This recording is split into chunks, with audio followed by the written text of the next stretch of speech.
Good morning, everybody. Semi-retired Bob here.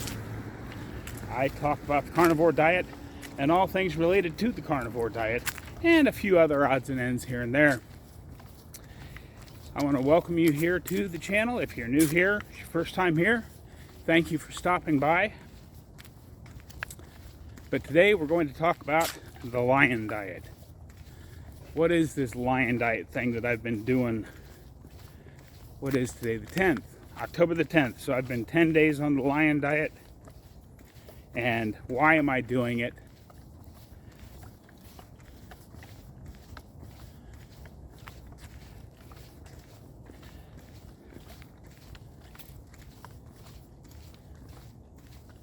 So let's jump right into it here. Why should we do the lion diet? What is it? Well, the lion diet, I just eat beef.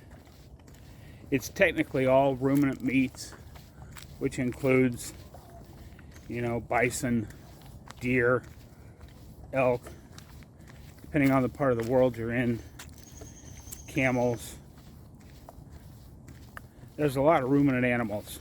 A ruminant animal is an animal that has multiple stomachs, so they can turn that indigestible plant matter like grass into tasty meat for us to enjoy. And then I use salt, and I just drink water, which means I haven't had coffee in 10 days either. But that's actually going fairly well. I don't know if I actually feel better not having coffee, but I certainly don't feel worse. Although the one thing I did notice this week, I can't tell you exactly when it happened, but this morning I was in the shower and I just lifted my left arm up and washed there, which doesn't sound like a lot, but for the last year and a half, 2 years, my left shoulder joint has been really bad. Other than my back and my neck from the spinal stenosis, I would have to say that my left shoulder is my worst joint. But I still don't have full range of motion yet. But there were days when I'd be sitting at my desk and go to reach for something on my left and have to literally swivel my chair and reach for it with my right hand because my left arm just wouldn't reach out that far. So I can't tell you for sure if it's the lion diet or the coffee or just the natural healing progression of this way of eating. It's impossible to say.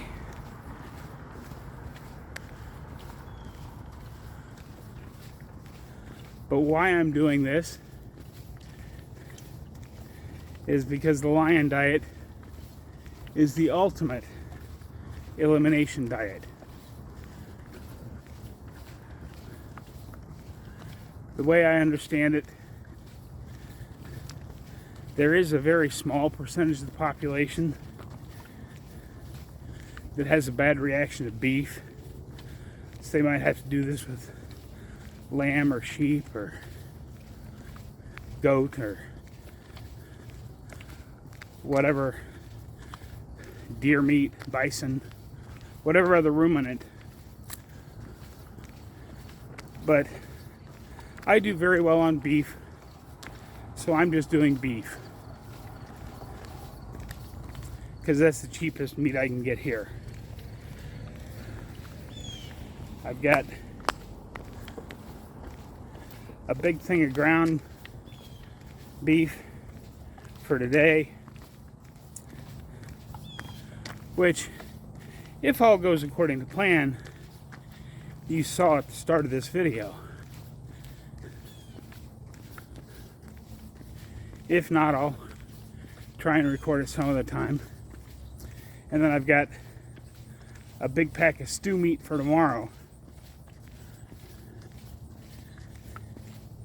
And then Wednesday I'm driving to Ohio. So I'm not exactly sure. I'm going to try and stop and record a walk, or maybe walk when I get there, but that'll be really late,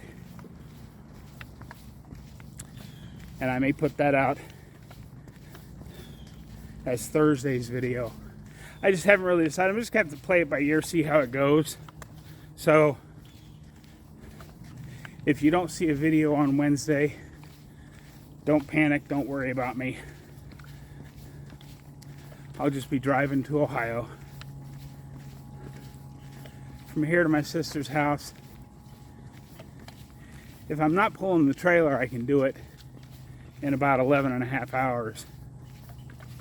But I don't drive quite so fast. Even though the speed limit is 70 and 75 in a lot of places, I tend to keep it between 60 and 65 with the trailer attached, just so I don't run into any trouble.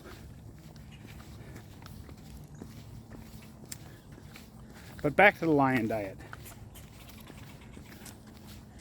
You know, one of the things it eliminates, because some people are sensitive to it in a big way and they know right away, and some people, they don't really notice that they're sensitive to it because the effects are very, very minimal. And that's dairy. I do still use butter on my version of the lion diet because I like to eat a fairly high fat protein ratio, and let's face it, butter's delicious.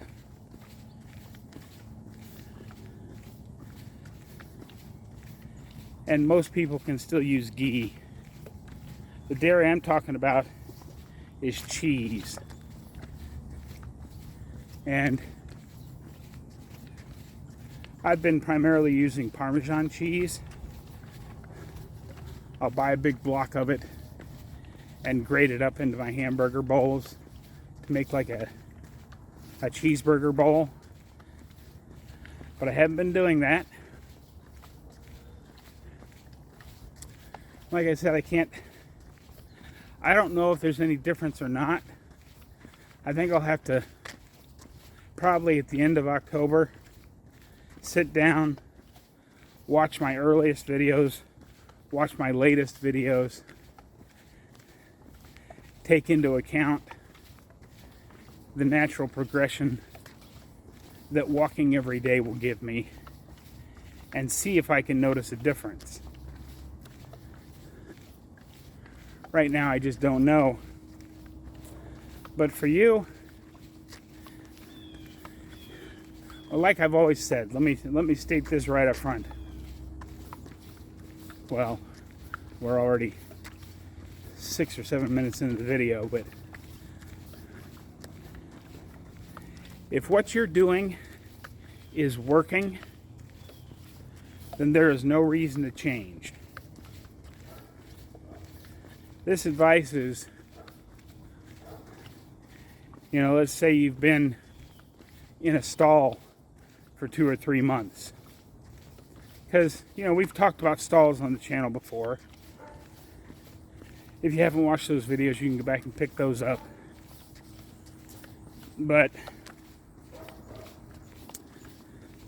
sometimes it does get frustrating if you hit a 2 or 3 month stall where you're not losing any weight.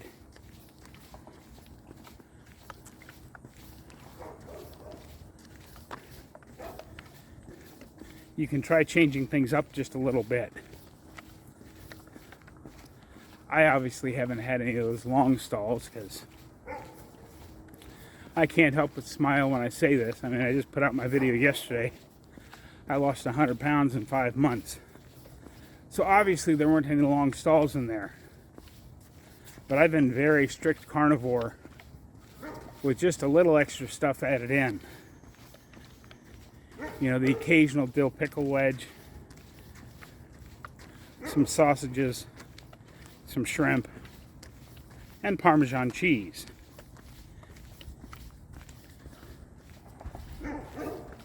But still, even with all of that, I would have to say probably 95% of my food was beef,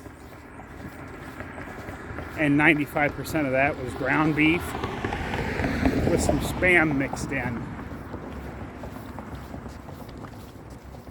I haven't had any Spam this month either. I kind of miss Spam. I really like Spam. Maybe that's because I grew up in the Appalachian Mountains. I don't know. I just really like Spam. But maybe something in the Spam was giving me problems. I don't know.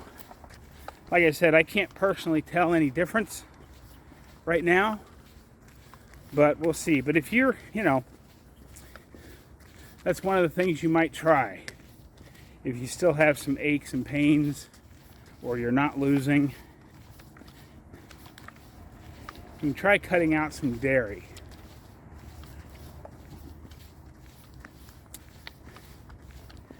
And all that stuff I mentioned previously, you might want to investigate if you're having seafood. Now, some seafood is great. Sardines, I kind of like. I don't love them, but I can choke them down. I have some herring, some kipper snacks that I like really well. But I can't really have those doing this diet either. Oh, gosh, I'm sorry, I completely forgot. Happy Thanksgiving to all my Canadian viewers.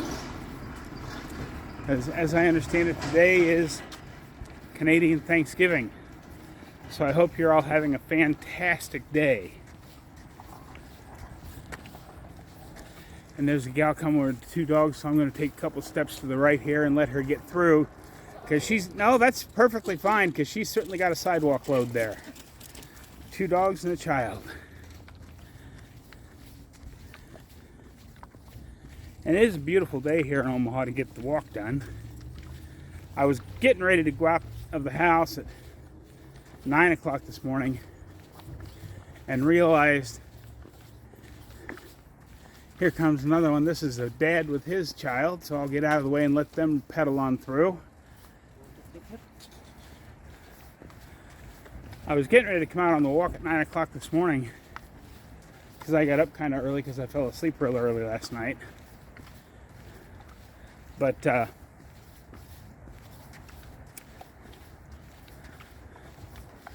I put on my coat, and of course I glanced at my phone, and it was only 43 degrees out. And I thought, no, I'm not going out walking in 43 degrees. My hands will freeze. So I took my jacket back off, went downstairs, watched a couple other YouTube videos,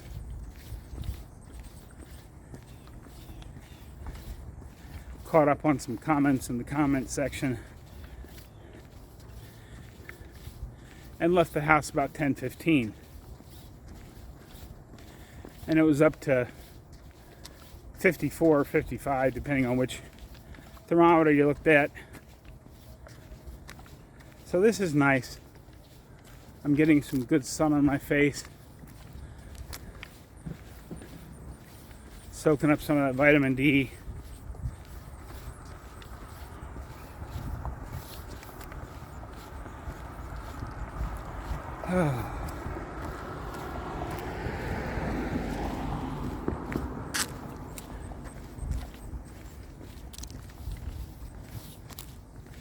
But back to seafood. You know, some seafood has a little bit of carb in it. It's perfectly fine on the carnivore diet, but you do have to be aware that there are some carbs in certain seafoods. I know shrimp has some carbs to it. That's about the only seafood I eat, besides my kipper snacks. And I've got some cans of tuna. Just the cheap chunk light tuna packed in water. The ground up stuff. Because those are smaller tuna that eat smaller fish, so that it's less likely that they have mercury buildup.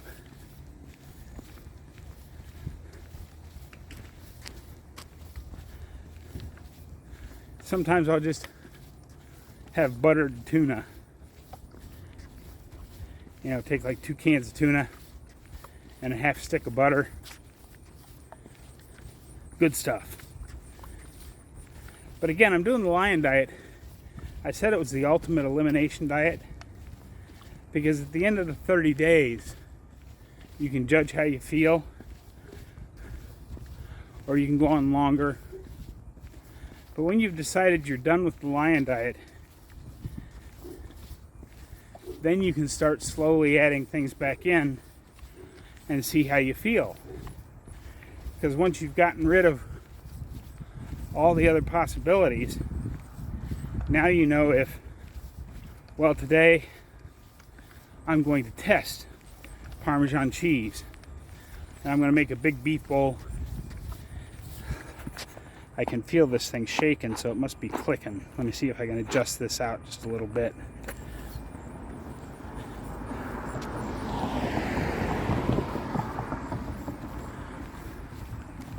But if you add just the Parmesan cheese back in to a big beef bowl a couple of days in a row, your body will tell you immediately if it likes it or not.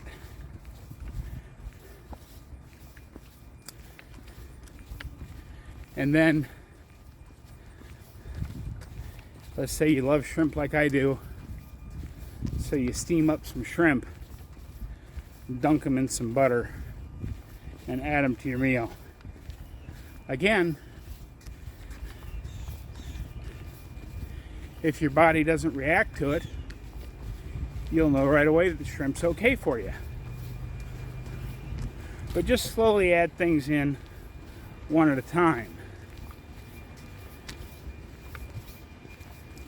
And one of the things I've noticed, now if you're doing keto, it's similar but completely different. Because there's tons of keto recipes out there on various channels, and they all look absolutely yummy. But again, they use ingredients that we as carnivores probably shouldn't have. Now, once we've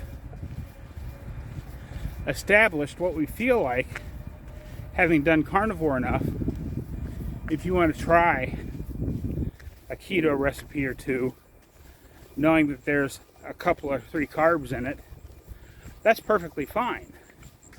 Because your body will tell you very quickly if that's something you should have. In fact, there's a couple of recipes out there that 2 Crazy Ketos have made that I'm very interested in trying. But that's going to be way down the road.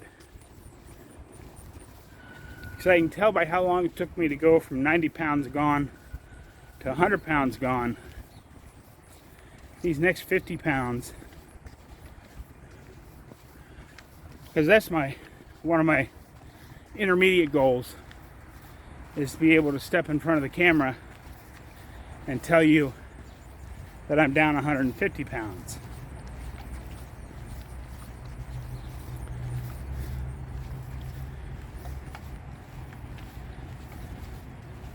But that's going to be a while. I expect it to take somewhere between 9 months and a year from now to lose that last 50 pounds. It may go a little quicker. It may go a little slower. But I'm not too awful worried about it. And that's one of the things that we have to do. We have to stop stressing about how much we're losing or how much we're not losing, or do our joints still hurt? How much have they improved? All that stuff. We need to stop stressing about that, because everybody's different.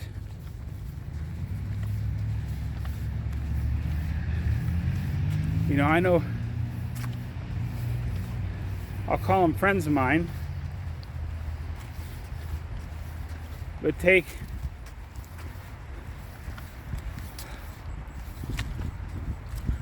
James over at Ready Set Keto. I think he's down like 95 pounds total, but he's been doing keto for I think about 1.5 years now. Everybody's different, and he wasn't nearly as fat as I was.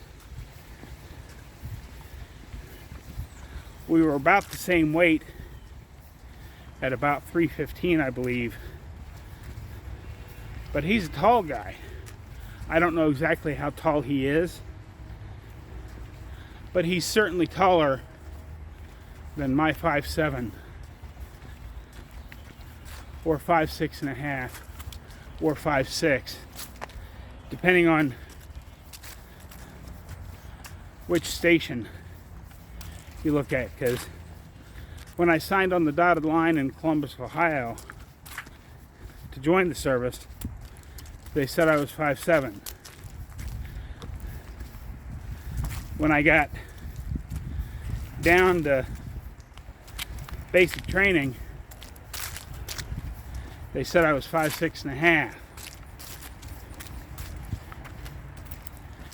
And then when I was discharged, they said I was 5'6".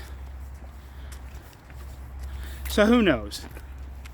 I can't imagine that I was having shrinkage at the age of 18. But it's possible. But anyway, so James and I might have been about the same weight, but he's much taller than I am. So he's, in theory, when we both reach our ideal weight, he will be quite a bit heavier than me because he's taller than me. But don't stress about all that stuff, because we know that we are eating the very best we can, and our body's going to do what it wants to do, which is why I talk about switching it up, changing things, experimenting, because everybody's body is different.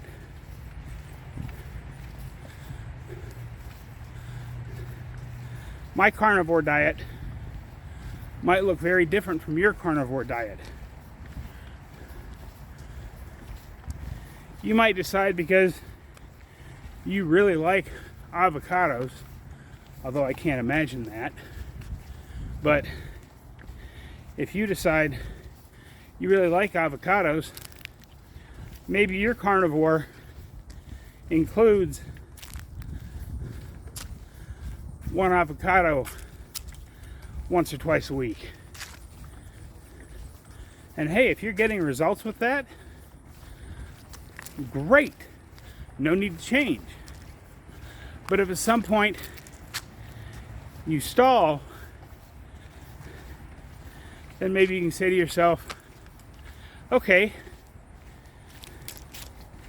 I can give up the avocados for a month and see what happens.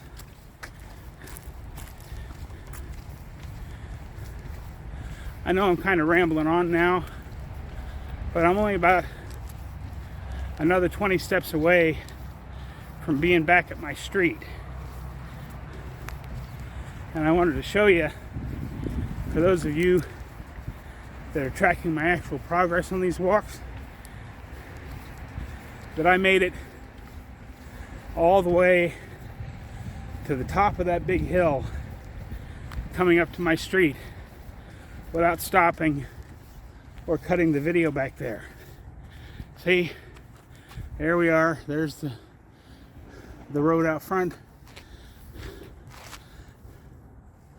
and there's the big hill we just came up. I can't tell if I've got that in frame or not.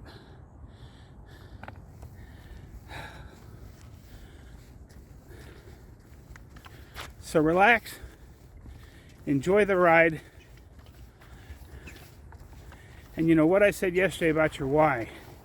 You know, after you lose weight, you're going to go do this thing. And that's all well and good, and that should be the ultimate goal. But don't forget that during this journey, you can say to yourself, I'm down X number of pounds. I feel a little better. I'm going to go see if I can do something today. Because we don't know what we're going to have tomorrow. I mean, with all my health history, I could have a massive heart attack tonight. Trying not to be morbid or morose here, but you know, it could happen. We don't know. I don't think it's very likely, because that was one of my questions to the cardiologist right after I got out of my triple bypass surgery. I said, how much of a risk am I for having a heart attack? And he said, very, very, very low. It's highly unlikely because of the blood thinner I put you on. And I'm still taking that blood thinner. So while it could happen, I mean, one of my old plaques could break off, because that's really what causes it. But there's nothing I can really do about that. So I do my best not to think about it. I keep my short-term, my mid-term, and my long-term goals squarely in check.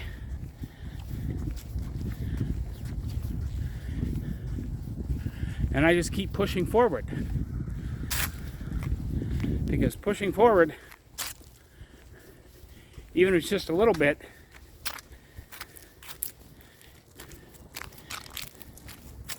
is better than not moving forward at all.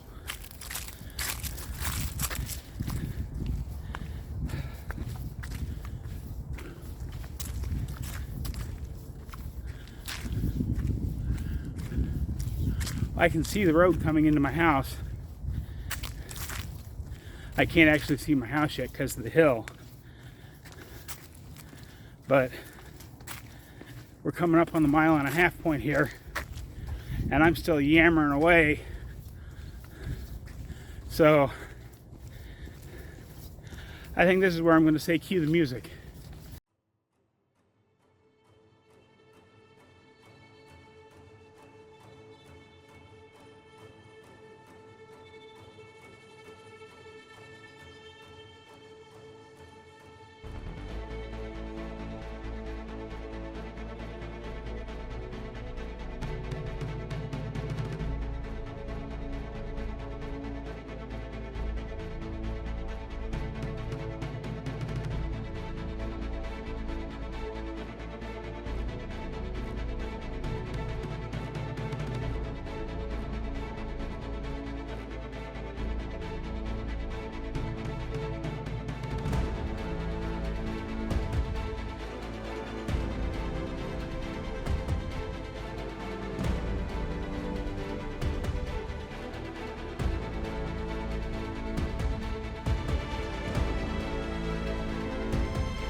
Okay, cut the music. Thank you.